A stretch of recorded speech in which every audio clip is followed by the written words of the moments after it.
We begin tonight here in Nigeria, where the United Nations says it's run out of money needed to continue supporting over 1 million people who've been displaced by Boko Haram militants in the northeast. The UN said they are mostly farmers who fled from the militants, abandoning their farms and homes. The Boko Haram group is considered one of the world's deadliest and has killed thousands of people across northern Nigeria, forcing tens of thousands to flee and seek refuge in UN camps. But now the World Food Programme says cuts to global aid budgets, including by the United States, which was the biggest donor, could leave people hungry and force them back into the hands of the insurgents. Malnutrition rates are reported to be soaring across the region. The medical charity MSF says more than 600 children have died from it so far this year in northern Nigeria. The biggest donor, the US, is urging other nations to step up. The federal government of Nigeria has set up a board to battle malnutrition, but it's not clear if it can fill the gap.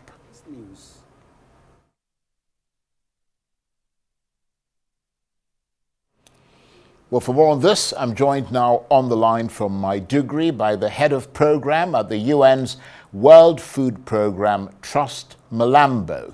Mr. Mlambo, thank you very much indeed for joining us. How has it come to the point where the UN's World Food Programme has run out of money in Nigeria?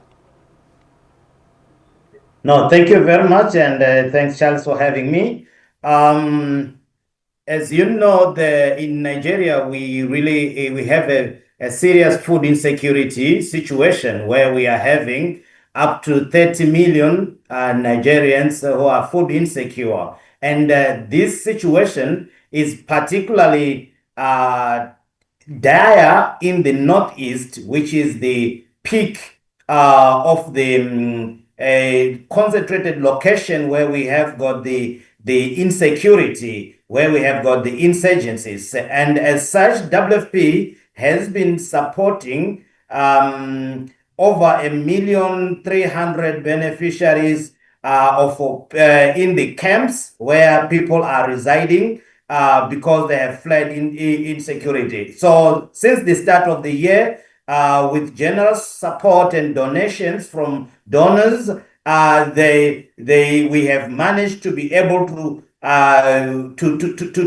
serve and feed those people that are in dire need of starvation. And but the needs are just enormous. You know, in the northeast alone, we are talking of over 5 million people that are food insecure this year. So the needs are enormous, and the WFP is stretched. The warehouses do not have enough food to be able to sustain this operation of feeding the people in the camps. So really, that's the last distribution that WFP has done is the month of July, and we don't know how the people in the camps are going to survive. So the situation is pretty dire. Well, it certainly sounds that way. Basically, you have no food with which to feed the people in those IDP camps. And you just said a minute ago that, because we were talking more around 1 million, just over 1 million people, but you're saying there are 5 million people who are food insecure. And I'm wondering how many of those people you feel responsible for in terms of getting them fed.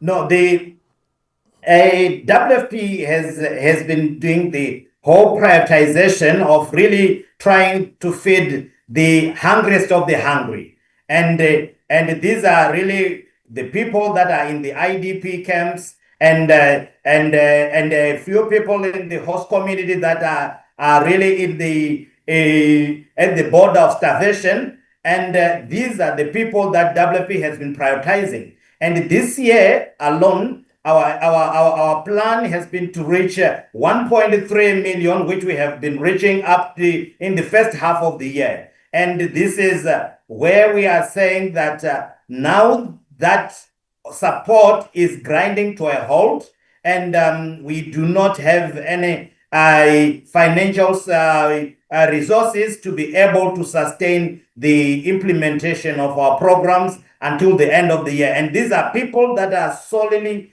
depending on the WFP food and nutrition support. Therefore, it means we really do not know how they're going to be able to get the next meal.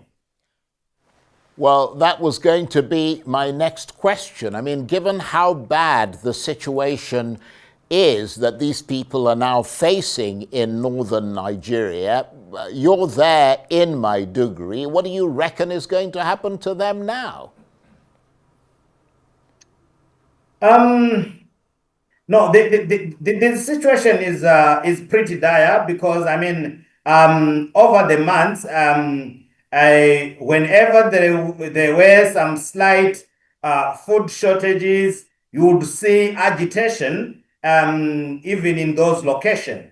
And now without food, we can just imagine the situation, how bad is it going to deteriorate. First of all, the reality is that these people will be forced to, they will not have the next meal, number one. Number two is that this is going to push them really to a situation where they will be forced either to migrate, and either some of them may be lured into other by insurgencies, to join insurgencies, because they will be lost all their opportunities and any means. And the situation has been that the WFP support that has been provided, well, what we are providing really is providing the immediate food needs and helping those people, either building the economy and also helping them to be able to be stable, so that they can be they can see the future. But if that is taken away, that really is really taking away food from the mouth of the hungry. So that's the situation that we are facing. And on the malnutrition front, we are already seeing the malnutrition cases in the health facilities increasing. So, for example, we know that in the Northeast alone this year, we are predicting we are looking at having around 2.5 million children malnourished. And what it means is that those the nutrition support that is provided to these children is a lifeline, really preserving a generation. And at the present moment, WFP is at a brink of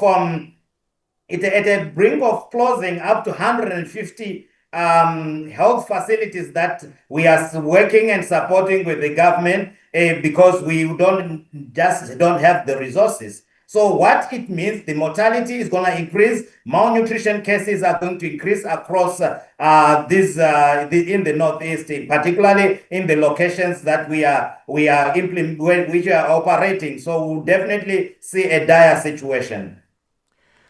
And I mean, you mentioned a moment ago that a lot of these people will be driven back to Boko Haram. Is that really something that you think is likely to happen? Without choice, people will be pushed to options that they might naturally not take. So for sure, this is an option that probably the youth may be lured to, because we are talking of people that are in IDP camps if they do not have food and other livelihood support around them, the consequences could be dire. So, I mean, how much do you actually need to turn the situation around?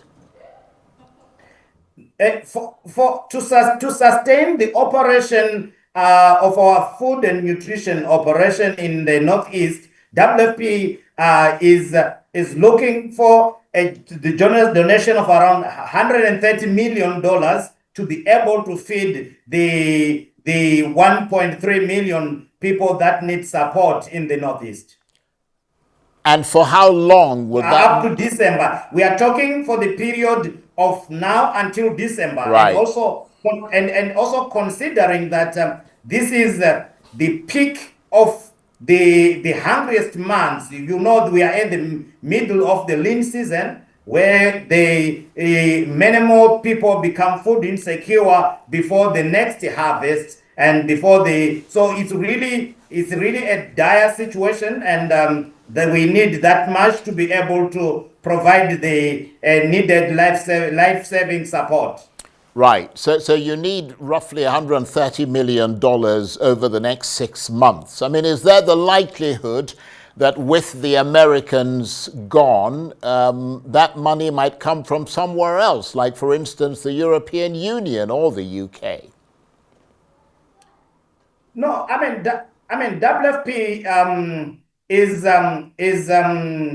is reaching out to all the donors out there and the private sector, including governments, bilateral governments. And so the issue is we do hope that there should be a positive response that should come out there, but this need is urgent, and without which these people, the operation will grant a halt. So I think it's just an appeal, and just to say the needs are urgent and they are there and they are critical, without which the outcomes are really going to be catastrophic. What about the Nigerian government? I mean, the federal government, the state government, have you knocked on their doors as well? Might they be able to bridge this funding gap?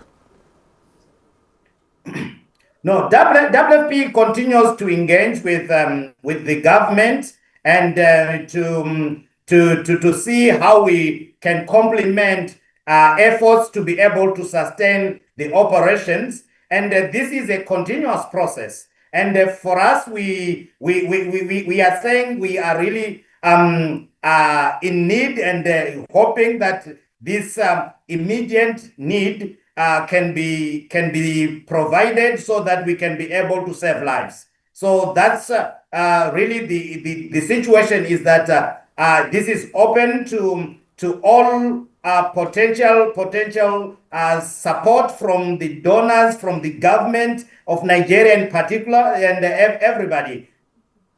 Well, I mean, it is the primary responsibility of the Nigerian government to look after its own people. I mean, we've seen recently a lot of stories being sort of tweeted around the place that, billions of dollars are being spent on sort of refurbishing government buildings in various states across Nigeria. We've seen the president of Nigeria offering $100,000 each, plus apartments to 24 football players. I mean, so surely there's a bit of money kicking around, and I'm wondering how it was allowed to get to the point where on the very last day the WFP is saying that it's essentially run out of money. No, the call for need for support has been on from WFP side. So we are still hopeful that support is going to come because the needs are there and WFP has the capacity to respond. So we do hope that it's good. If there is some response to this need that we are seeing at the ground, we should be able to sustain operation. So it's just an open call for everybody. Okay, I hope it all works out, because it would be an awful tragedy, wouldn't it? I want to thank you very much indeed. Trust Mlambo is the head of program at the UN's World Food Programme, and he was talking to me on the line there from Maiduguri, the capital of Borno State in northeastern Nigeria.